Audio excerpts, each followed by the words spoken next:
Adam itu bapak moyang kita. Dosanya satu, makan buah khuldi, dikeluarkan dari surga. Kita dosanya banyak, kepengen masuk, nggak nyambung. Hai Adam, dari tidak ada kamu saya adakan.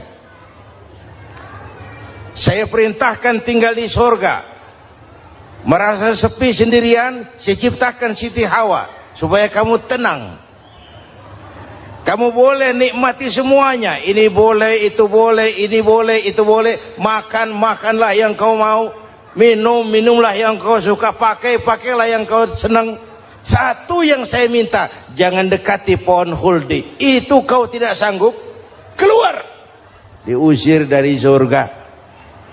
Sujud Nabi Adam, kata riwayat 40 tahun sujud, membaca Rabbana zalamna anfusana wa illam taghfir lana wa tarhamna lanakunanna minal. Itu namanya istighfarnya Nabi Adam. Istighfar itu kan mengucapkan astagfirullah, basmalah, membaca bismillah.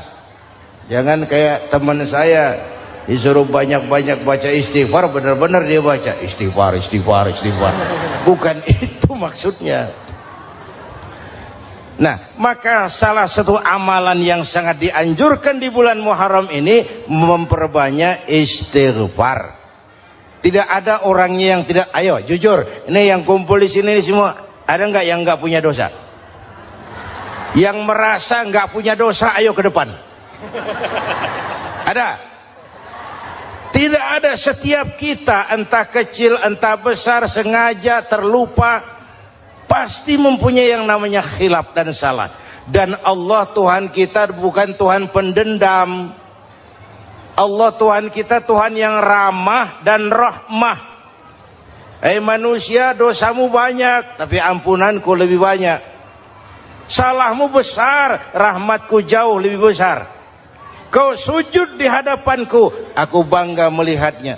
Kau menangis di hadapanku, aku senyum melihatmu. Kau berjalan menujuku, aku berlari menyambutmu. Karena itu amalan yang sangat dianjurkan di bulan Muharram ini memperbanyak istighfar. Itu kalau istighfarnya Nabi Adam. Ada istighfarnya Nabi Yunus. Ibu kenal Nabi Yunus?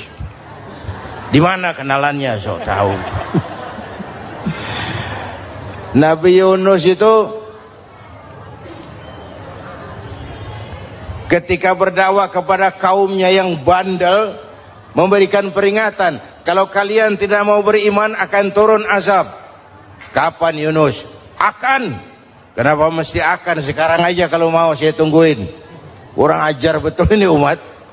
Akhirnya Nabi Nuh menghindar dengan perhitungan, kalau azab tidak turun saya sudah jauh. Meragukan janji Tuhan. Lalu naik kapal, dinaiki oleh Yunus, kapal mogok. Dicari siapa biang keroknya ini. Diundi, ternyata Yunus. Sampai 3 kali diundi. Dibuanglah Yunus ke dasar laut. Ditelan oleh ikan nun atas perintah Allah. Telan itu Yunus. Jangan pakai dikunyah, rusak urusan. Telan saja, simpan di perutmu. Dibawa oleh ikan nun ke dasar lautan. Itu yang oleh Quran dikatakan bertemulah 3 macam kegelapan. Zulumatun salas. Gelapnya tengah malam, gelapnya di dasar laut, gelapnya di dalam perut ikan. Itu namanya peteng. Mbahnya gelap. Di perut ikan itulah Nabi Nuh sadar akan kesalahannya, meragukan janji Allah, meragukan janji Allah. Ia sujud di dalam perut ikan itu, membaca la ilaha illa anta subhanaka inni kuntu. Itu istighfarnya Nabi Yunus. Dibacakan istighfar begitu, ikan sakit perut, Pak. Di dasar laut kemana mau cari apotik? Dia naik ke permukaan, memuntahkan isi perutnya. Nabi Yunus keluar dengan selamat. Itu pun terjadi pada hari ke-10 bulan Muharram. Istighfar intinya itu. Itu amalan utama bulan Muharram, memperbanyak istighfar. Allah selamatkan Nabi Nuh dari bahtera banjir yang luar biasa, 10 Muharram. Allah selamatkan Nabi Ibrahim dari pembakaran Raja Namruz, 10 Muharram. Setelah Nabi Ibrahim itu menghancurkan berhala-berhala, Abrahat pulang mau ibadah, lihat Tuhannya berantakan, marah besar. Siapa yang menghancurkan Tuhan-Tuhan kita ini? Ada yang lapor, kami lihat Ibrahim. Tangkap. Belum ada bukti, tangkap dulu yang penting, bukti belakangan. Tangkap. Wah, dikerahkanlah aparat, tangkap Nabi Ibrahim, disidang langsung oleh Abrahat, oleh Namruz maksud saya. Ibrahim, kau yang menghancurkan berhala-berhala kami ini, Tuhan-Tuhan kami. Siapa bilang? Ada yang lapor. Saya dengar enggak semua berhala itu hancur, ada yang paling besar. Angkat tangan, saya lihat ada kampak di tangannya. Barangkali yang besar itu iseng tuh, yang kecil-kecil dikampakin. Tanya aja sama dia, kamu gila? Kenapa? Masa kami disuruh nanya berhala? Nggak bisa jawab. Nggak bisa jawab. Lah kenapa disembah? Lebih gila mana sih? Tahu nggak bisa jawab kenapa disembah? Kurang ajar kamu Ibrahim. Bakar, dibakar. Ketika Ibrahim dilempar ke kobaran api yang menggunung, Allah perintah api, ya naru kuni bardan wa salaman ala Ibrahim. Hai api, dinginlah sampean. Api Madura waktu itu, Pak. Hai api, dinginlah sampean, selamatkan Ibrahim. Api tunduk kepada perintah Allah. Ibrahim masuk ke kobaran api, selembar rambut pun tidak terbakar. Kenapa? Apinya tunduk kepada perintah Allah. Kenapa? Karena Ibrahim orang yang takut kepada Allah. Api tunduk kepada perintah Allah. Kalau kita baca ayat itu, masuk ke api, mateng. Sudah hadirin yang saya muliakan, oleh karena itu selamatnya Ibrahim dari pembakaran Raja Namruz itu pun pada 10 Muharram, Yaumul Asyura, hari ke-10 dari bulan Muharram. Imedia. Bapak Ibu hadirin hadirat yang saya cintai, sebagian kecil tentang Nabi Adam, Nabi Ibrahim dan Nabi Yunus, tapi saya belum menceritakan tentang Nabi Nuh tadi. Mengulang kaji. Nabi Nuh salah seorang rasul yang masuk ulul azmi, 5 besar. Karena memang perjuangannya menggambarkan satu usaha yang ulet dan luar biasa. Beliau diberi umur 950 tahun, lalu berdakwah selama 900 tahun, sore, pagi, siang, malam, dapat pengikut tidak lebih 80 orang. Rata-rata 10 tahun satu. Kalau saya minta berhenti aja jadi nabi, Pak. Ustadz mana masih mau buka pesantren, 10 tahun buka pesantren, yang nyantri cuma 1. Pedagang mana yang masih mau dagang, 10 tahun dagang yang beli 1. Pimpinan partai mana yang masih mau kampanye, 10 tahun buka partai, yang nyoblos 1. Bangkrut. Umatnya bandel, kurang ajar, durjana, bajingan, tengik. Umatnya Nabi Nuh ini kalau diceramahi, telinganya ditutup dengan tangannya. Nabi Nuh akhirnya rekes, Tuhan, siang malam saya berdakwah kepada umat ini, tiap kali saya sampaikan dakwahmu, mereka tutup telinganya dengan tangannya, alergi dengar ceramah. Apa itu ceramah? Non profit. Saudara-saudara, jadi mau kamu gimana, Nuh? Sudah Tuhan, habiskan saja orang kafir. Nanti kalau punya anak, anaknya pun kafir lagi. Lebih baik bapak moyangnya sikat habis. Biasanya kalau bapak kalong, anak kampret. Bapak nyolong, anak nyopet. Fotokopi gimana aslinya? Hampir habiskan saja. Itu mau kamu Nuh? Iya. Oke. Nanti aku turunkan banjir Nuh. Buat kapal. Dengan apa saya harus buat kapal Nuh? Ya dengan kayu, kata Tuhan. Kayunya dari mana Tuhan? Ya dari pohon Nuh. Pohonnya belum ada Tuhan. Ya tanam dulu Nuh. Bikin kapal kayunya nanam pohon. Apa artinya? Perjuangan perlu kesabaran. Sukses itu ada prosesnya. Nggak bisa simsalabim abracadabra lalu kita mau sukses. Semua ada prosesnya. Walaupun kenyataannya begitu. Sukses banyak bapaknya, gagal itu yatim. Kalau kita sukses banyak yang ngakuin. Yang baru ketemu pakai manggil encing. Ketemu baru. Tapi sukses banyak bapaknya.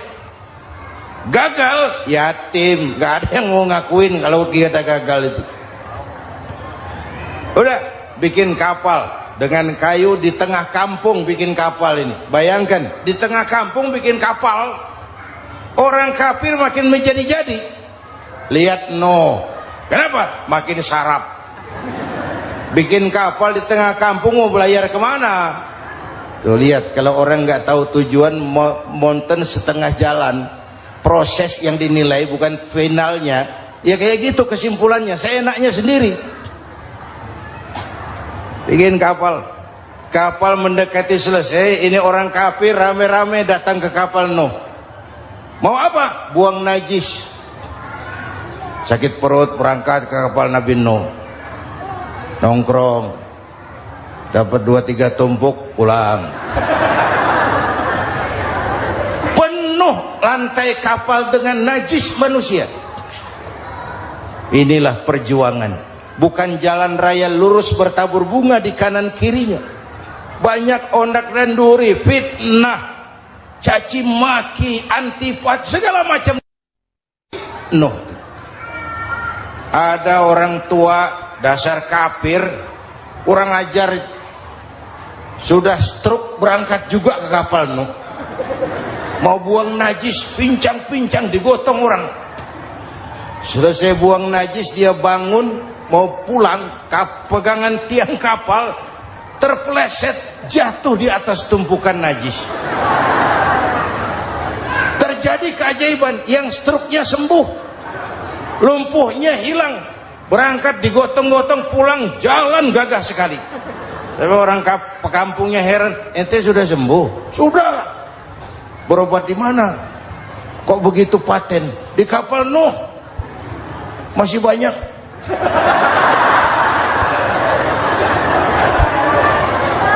Yang berasa perlu obat bawa rantang. Ambil bersih lagi geladak kapal itu. Sudah selesai Nuh? Selesai.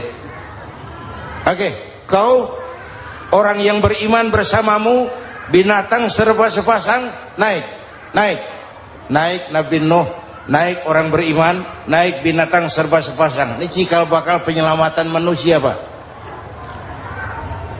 Naiklah orang beriman, sudah naik semua, Nabi Nuh kontrol. Ini contoh buat kita, kontrol. Sudah naik semua teman-teman, sudah. Pemimpin yang baik bukan cuma terima laporan di belakang meja. Laporan itu yang mana juga bagus. Sama juga kampanye, kampanye yang mana juga merdu. Kalau saya, kalau aja yang dihitung. Pernah ada calon bupati kampanye janji, kalau saya berhasil kita akan banyak bangun jembatan di daerah kita. Orang tanya, Pak, nggak ada sungai di kampung kita, Pak. Dia bilang, sungainya kita bangun sekalian. Udah kadung janji, mana pula orang mau bangun sungai ini. Saudara-saudara, kontrol. Jangan cuma tunggu laporan di belakang meja, semua laporan bagus. Ya Bu? Bu?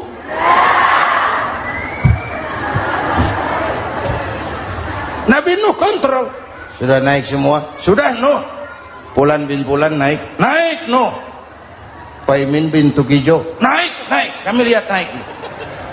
Ada orang Jawa juga Kiai? Ada. Sudah kontrol, Kanan anak saya ikut nggak naik kapal? Kami tidak lihat itu Kanan. Ini potret. Bapaknya aktif ke masjid, ibunya rajin ke majelis taklim, anaknya keleleran kemana-mana. Bukan di sini, di Prancis. Udah di sini insya Allah sama.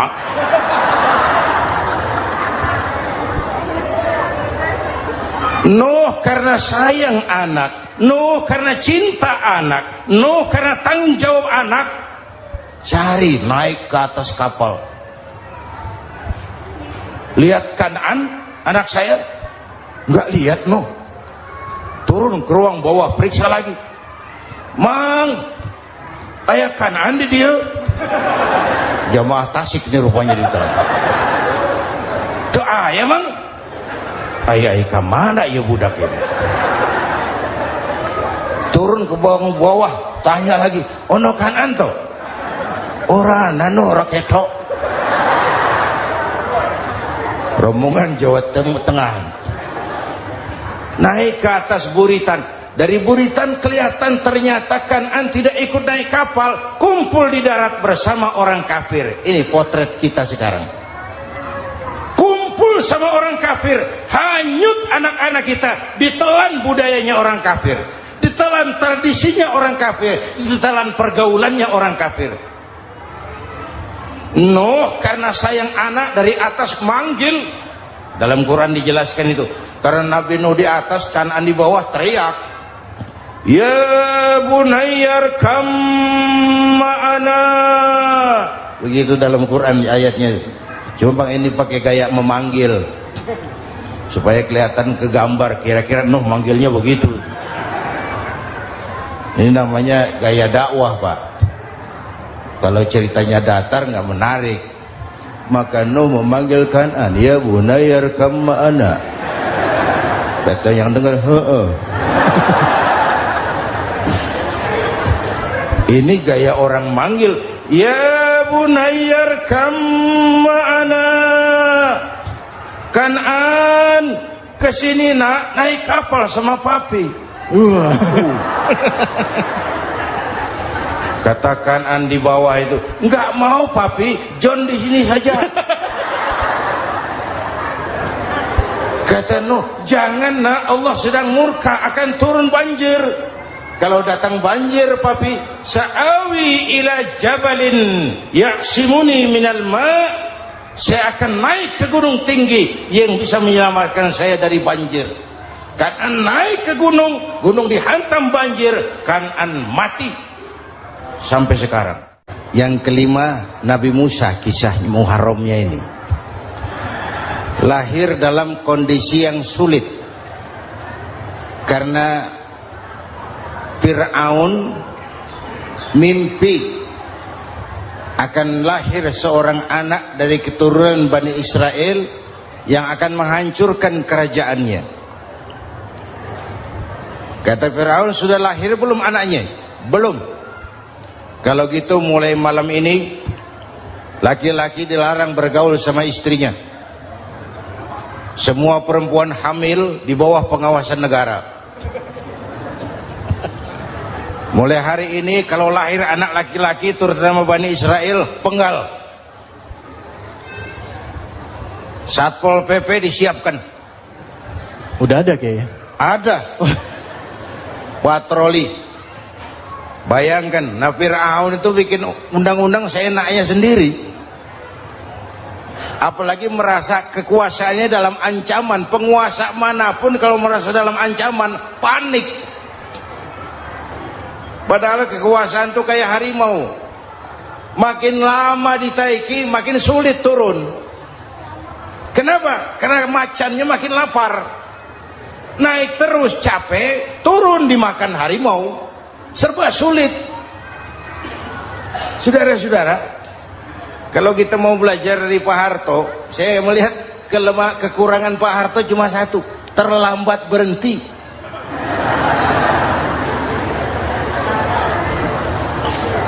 terlambat berhenti. Di sekelilinginya banyak tukang-tukang jilat, tukang-tukang semir. Pak, kalau tidak ada bapak kami bagaimana, Pak? Saudara hadirin yang saya hormati, maka sering saya ingatkan, temanmu yang sejati adalah teman yang membuat kamu jadi benar, bukan teman yang selalu membenarkan kamu. Berapa banyak pejabat-pejabat hancur karena selalu dibenarkan oleh lingkungannya. Bapak benar, Pak. Bapak bijaksana, Pak. Itu tepat, Pak. Benar. Buang angin pun kata kelilingnya, oh Bapak sehat. Temanmu yang sejati, teman yang bikin kamu jadi benar, bukan teman yang selalu membenarkan kamu. Bapak Ibu hadirin yang saya hormati, tapi kehendak Allah terjadi. Lahirlah Musa.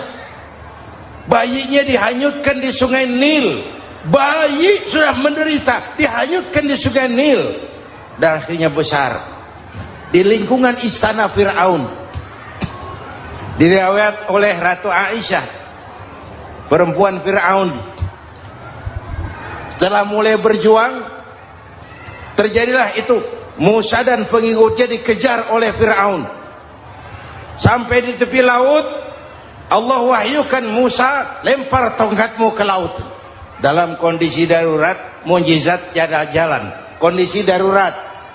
Kalau tidak, mukjizat itu maunya Allah, bukan maunya Nabi. Nabi nggak kuasa. Allah yang mau. Tapi hidup Nabi bukan mukjizat, manusiawi. Tidak mentang-mentang ada mukjizat tongkat, tiap sulit main tongkat. Nggak usah berjuang kalau begitu. Itu darurat menyelamatkan umat. Tongkat dilempar ke laut, laut terbelah. Laut terbelah. Itu secara visualnya bisa kita lihat dalam film The Ten Commandments. Udah nonton belum? Urusan nonton kalah sama Ustadz bagaimana sih? Ten Commandments, 10 firman Tuhan. Tekniknya bagus loh. Bagaimana laut terbelah. Musa lewat, Fir'aun mengejar. Musa sampai di ujung sana, Fir'aun masih di sama tengah perjalanan. Laut nutup kembali. Laut menutup kembali, Fir'aun tenggelam. Cengap-cengap di lautan. Begitu nafas sampai di tenggorokan, Fir'aun sambil cengap-cengap itu, amantu bi Rabbi Musa wa Harun. Duh, kalau begini mah saya juga percaya sama Tuhannya Musa. Malaikat maut jengkel, goblok loh. Terlambat sekarang. Ditenggelamin terus. Modar. Musa selamat. Fir'aun mati. Jenazahnya, jasadnya terdampar di pinggir laut. Beberapa waktu kemudian ditemukan orang, dimumi, dibalsem, diawetkan. Itu sesuai janji Quran. Wa kadzalika nunajjika bi badanika litakuna liman khalfaka ayah. Kami selamatkan badan kamu agar jadi pelajaran bagi orang-orang sesudah kamu nanti. Janji Quran tepat. Janji itu 14 abad yang lalu. Jasad Fir'aun ditemukan, dimumi, diawetkan, dibalsem di bawah nama Farao Ramses II. Sekarang tersimpan di Museum Negara di Mesir. Kapan-kapan nanti ibu main ke Mesir, mampir. Naik ojek paling berapa itu? Oh, orangnya tinggi, hidungnya mancung, pokoknya pantaslah jadi Fir'aun. Selamatnya Musa di kejaran Fir'aun di ujung sana itu terjadi pada hari ke-10 bulan Muharram, yang oleh orang Nasrani diperingati dengan hari raya Paskah. Mereka melaksanakan puasa, mensyukuri nikmat keselamatan dari kejaran Fir'aun. Makanya kalau kita ikut puasa di bulan Muharram, bukan mengikuti syariatnya Nasrani, salah. Karena Nabi mengajarkan, itu sumbernya. Bukan ikutan sama ibadahnya Israel. Tapi memang agama ini kan merupakan mata rantai. Datang Rasul baru melengkapi Rasul sebelumnya, datang Rasul baru melengkapi Rasul sebelumnya. Mata rantai yang berkaitan. Setelah Muhammad selesai, selesailah tugas Nabi dan Rasul. Selesailah misi Nabi dan Rasul. Tidak ada Nabi lagi sesudah Nabi Muhammad. Itu harga mati, titik. Gak ada kompromi. Siapapun sekarang ini nggak datang ngaku jadi Nabi, wajib tidak percaya. Wajib tidak percaya. Tapi kaitannya memang kita bilang Nasrani, orang bahasa Arab, bahasa Ibraninya Nazaret, Nasiroh, Nazaret. Itu beda dialek. Kita Daud, dia David.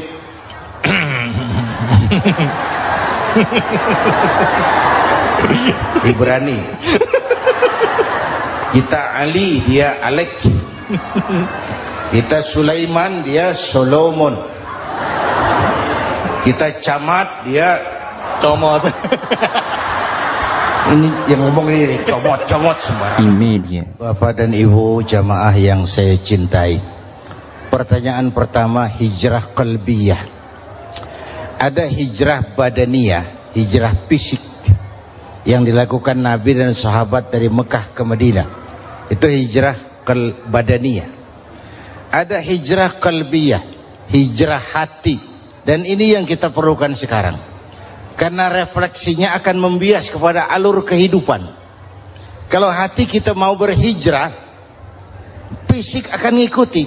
Hijrah dari tempat, dari malas ibadah menjadi rajin ibadah.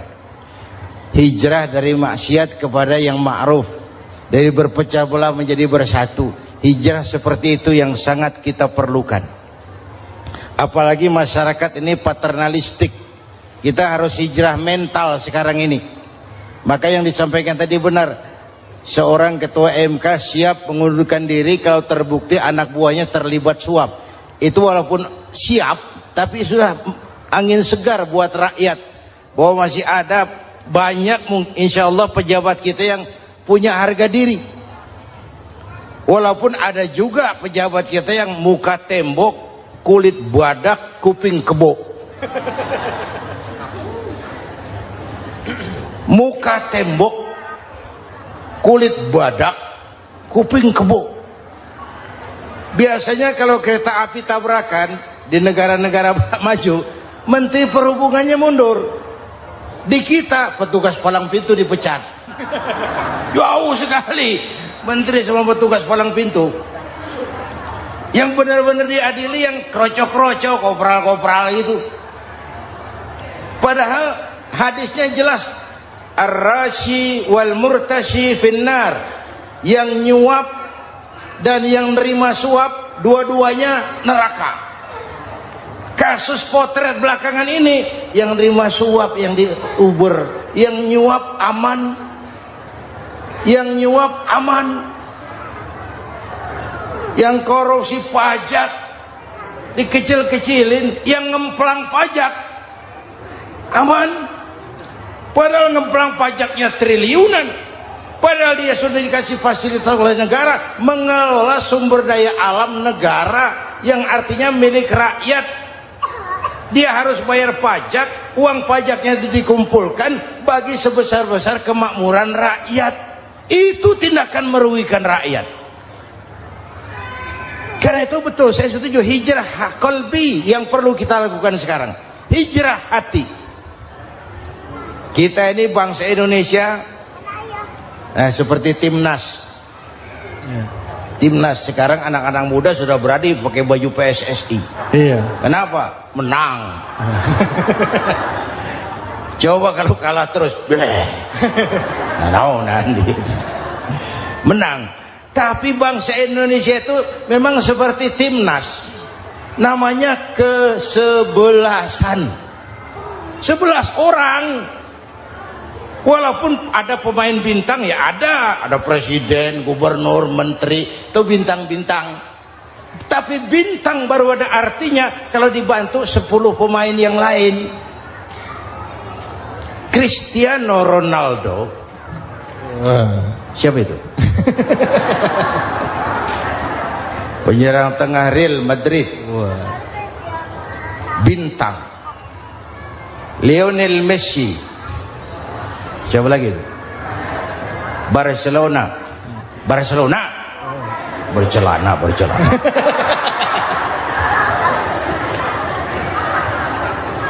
Michael Rooney, bintang Manchester United. Ronaldo baru bintang, Messi baru bintang kalau ada 10 pemain yang lain.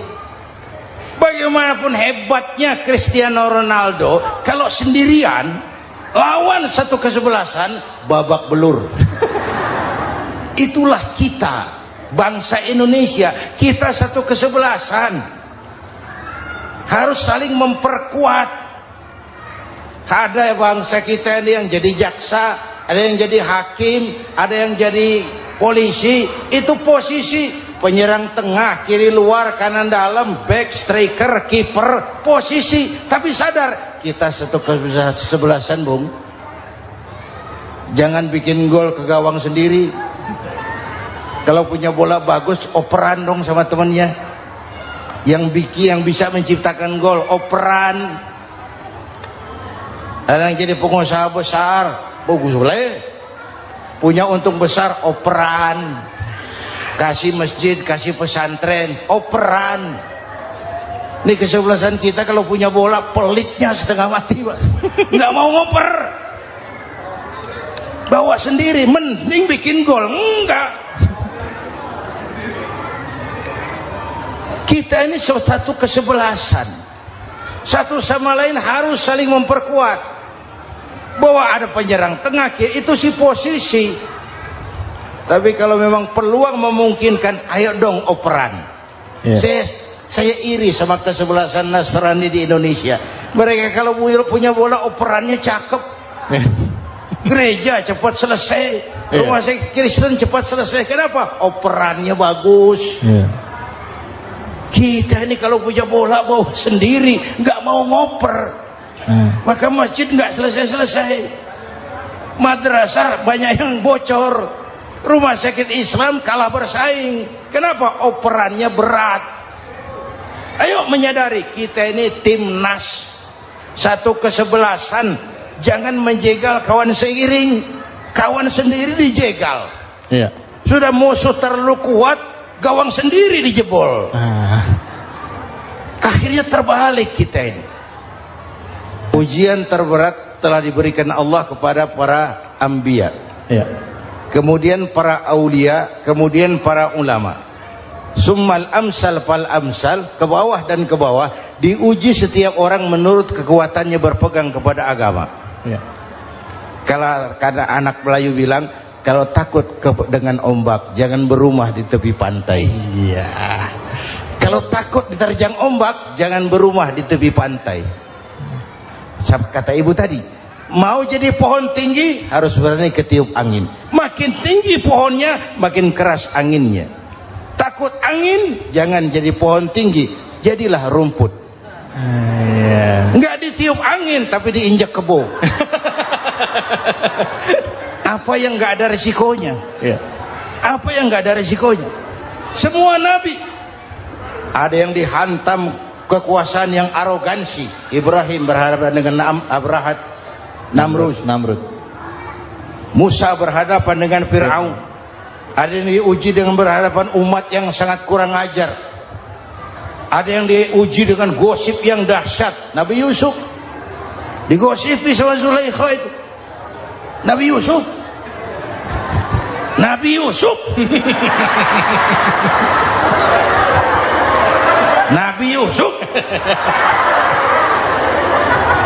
Yang namanya gosip itu kan menyebarkan keburukan orang. Kalau benar saja hukumnya ghibah. Kalau salah hukumnya fitnah. Fitnah lebih bahaya dari pembunuhan. Benarnya ghibah, salahnya fitnah. Saudara hadirin yang saya hormati, jadi resiko itu biasa. Tidak ada yang tanpa resiko. Kalau takut ombak, jangan berumah di tepi pantai. Tinggal bagaimana kita menyikapinya. Kalau kita dewasa, ini bagian ibadah saya kurang. Mungkin karena dia omongin orang, tambah pahala saya.